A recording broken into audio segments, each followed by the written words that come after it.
ओम नमः शिवाय। मैं हूं एस्ट्रोलॉजर के सिन्हा और मैं अपने इस यूट्यूब चैनल पर आप सभी का हार्दिक स्वागत करता हूं।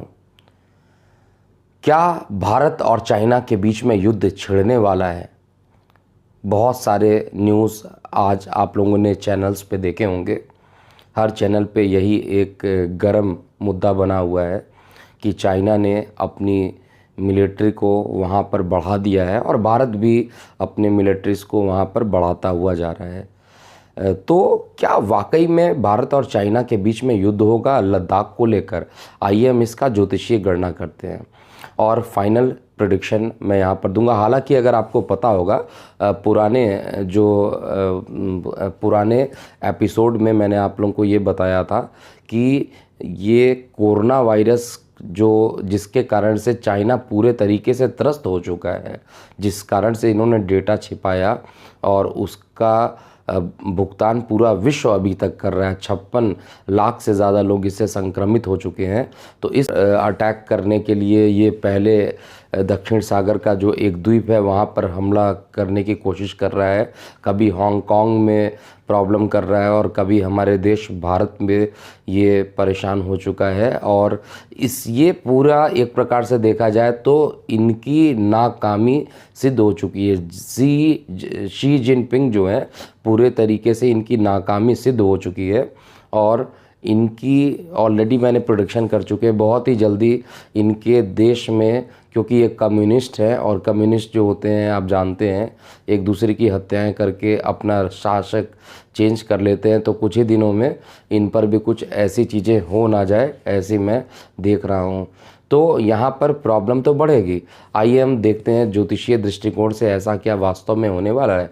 1962 में भी भारत और चीन के बीच में युद्ध हुआ।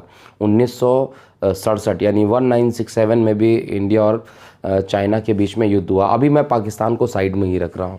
तो 1962 में देखिएगा तो शनि और केतु का विस्फोटक योग था। मंगल और राहु का अंगारक योग बना था। साथ में नीच का मंगल और नीच का सूर्य, पूरे तरीके से कहा जाए तो युद्ध के लिए एकदम परफेक्ट कंडीशन बनी थी। और वहाँ पर भारत का जो लग्नेश था वक्री था और वो प्रॉब्लम किया था। यहाँ पर देखा जाए आज की घटना, लेकिन इससे पहले 67 में भी कुछ इस तरीके के योग बने थे। यहाँ पर राहु बृहस्पति की राशि में चला गया था और सेनापति स्वगृही हो गया था। तो यहाँ पर 1967 में भी कुछ टाइम तक युद्ध चला। हालांकि दोनों युद्ध की बात को अगर आज के डेट में कंपेयर करते हैं तो अब भारत में पहले वाला शासक वाली चीज़ें नहीं दिखाई देंगी। इस समय जवाहरलाल नेहरू जी नहीं हैं, इस समय माननीय नरेंद्र मोदी जी हैं। और चाइना को ये बहुत अच्छे से समझ लेना चाहिए कि भारत कर देगा पहले और फिर आपको बाद में पता चलेगा। इस बार भारत पीछे नहीं मुड़ने वाला है, ये चीज़ मैं आपको बता दूं। युद्ध होगा तो ये चाइना के लिए बहुत भारी पड़ने वाला है। और इसका रीज़न क्या है कि पिछले आपने जो YouTube वीडियो मैंने डाला था उसमें मैंने पूरा अध्ययन करके बताया था चाइना की जो दशा और महादशा और अंतरदशा है ये दोनों ही ख़राब चल रही है, जबकि हमारे भारत की दशा कम से कम अच्छी चल रही है। तो इसलिए भारत की जो दशा चल रही है उसके अकॉर्डिंग देखा जाए तो दशा भारत के फेवर में रहेगा। हालांकि अभी भी भारत का जो लग्नेश है वक्री हो चुका है और शनि और गुरु साथ में कैप्रिकॉर्न में ऑलरेडी हैं, यानी मकर में ऑलरेडी, लेकिन दोनों वक्री हो गए हैं। जैसे ही शनि वक्री हुए और बृहस्पति वक्री हुए उसके बाद से सीमा पर हलचल होना स्टार्ट हो गया। और कहा जाता है जैमिनी ज्योतिषी जो होता है वहाँ पर जो हम लोग चर दशाओं को देखते हैं वहाँ से भी मैंने कैलकुलेट करने की कोशिश की और पूरा मैंने लगभग 8-9 घंटे इस पर रिसर्च किया। उसके बाद मैं ये वीडियो बना रहा हूँ। अभी रात के 2:30 बज रहे हैं लेकिन ये मैं वीडियो बनाकर पोस्ट कर रहा हूँ। उसके पीछे एक ही रीज़न है, क्योंकि ये छोटा मुद्दा नहीं है, ये बड़ा मुद्दा है और इसको हर तरीके से चेक करना ज़रूरी है। तो मैं आपको ये बता रहा था जैमिनी ज्योतिष के अकॉर्डिंग भी सैजिटेरियस और कैप्रिकॉर्न ये दो ऐसी राशियाँ होती जिसमें सैजिटेरियस जो होता है सबसे स्ट्रॉन्गेस्ट मानी जाती है और कैप्रिकॉर्न सबसे वीकेस्ट राशि मानी जाती है। और इसमें अगर गुरु शनि की युति हो जाए, चाहे सैजिटेरियस में यानी धनु में या आपका मकर में अगर शनि और गुरु की का कंजुगेशन हो जाता है या ये एक साथ हो जाते हैं तो कुछ ना कुछ बड़ी हलचलें होती हैं। 1962 में भी कुछ इस तरीके की घटना हुई थी और वहाँ पर भी अपने देश का लग्नेश वक्री था और मित्र देशों से भी बहुत ज़्यादा आपको सपोर्ट नहीं मिल पाया था। लेकिन आज के डेट में अगर देखा जाए तो भारत की दशा काफ़ी स्ट्रॉन्ग चल रही है और मैं पूरे दावे के साथ कहता हूँ कि चाइना को अपने मुंह की खानी पड़ेगी और शी जिनपिंग का अगर युद्ध हुआ तो नामो निशान मिट जाएगा यहाँ पे।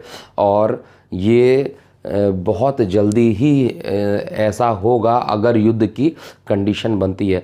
एस्ट्रोलॉजिकली मुझे अभी भी युद्ध जैसी कंडीशन नहीं दिखाई दे रही है, लेकिन फिर भी अगर 1% का चांस यहाँ पर युद्ध होता है तो इसमें चाइना पर एक साथ इतने देश हमला करेंगे कि चाइना इतने टुकड़े में बढ़ जाएगा कि इसको अपनी असली औकात पता चल जाएगी। भले ही पूरा विश्व इस समय कोरोना वायरस से जूझ रहा है, लेकिन पूरे विश्व में चाइना के प्रति जो नफ़रत फैली है उसके अकॉर्डिंग ये तो होना ही था, क्योंकि इनका जो दशा चल रहा है और अंतरदशा जो चल रही है वो दोनों ही खराब चल रही है। तो संक्षेप में अगर एक वर्ड में कहा जाए तो मैं अभी भी भारत और चाइना के बीच में केवल हम ये देख सकते हैं कि दोनों देश एक दूसरे के लाइन ऑफ एक्चुअल कंट्रोल के पास मिलिट्री को रख सकते हैं, संख्या बढ़ा सकते हैं, वाद विवाद की कंडीशन हो सकती है, फिर शांति प्रस्ताव भेजा जाएगा, ऐसी चीज़ें हो सकती है। 30 जून तक का फिर भी एक मैं आपको डेट दे रहा हूँ जहाँ पर सावधानी रहना पड़ेगा। 2 रीज़न मैं बता रहा हूँ। एक तो 5 जून से लेकर 5 जुलाई के बीच में 3 ग्रहण पड़ रहे हैं जो कि काफ़ी दिनों के बाद हो रहा है। एक ही मंथ में 3 ग्रहण, ये एक बहुत सोचने वाला और डराने वाला समय है, क्योंकि यहाँ पर ऐसी घटना है जिसमें एक ही मंथ में 2-3 ग्रहण पड़ जाए। 2 ग्रहण का तो मान्य है, लेकिन 3 ग्रहण अगर एक साथ पड़ जाए एक ही मंथ के अंतराल में 30 दिन के अंतर में तो कुछ बड़ा होने वाला है। इसलिए ऐसी चीज़ें हो रही हैं और जैसे ही ये मैं यही बोलता हूँ, आपकी क्या प्रतिक्रिया है? ये चाइना को भी समझ में आना चाहिए। आप अपनी प्रतिक्रिया इस वीडियो में ज़रूर लिखिए। मेरे प्रोडक्शन के अकॉर्डिंग युद्ध नहीं होगा और अगर युद्ध होता है तो चाइना को अपने मुंह की खानी पड़ेगी और चाइना कई टुकड़ों में विभाजित हो जाएगा। तो अभी के लिए इतना ही। मैं हूँ एस्ट्रोलॉजर KM सिन्हा। ओम नमः शिवाय।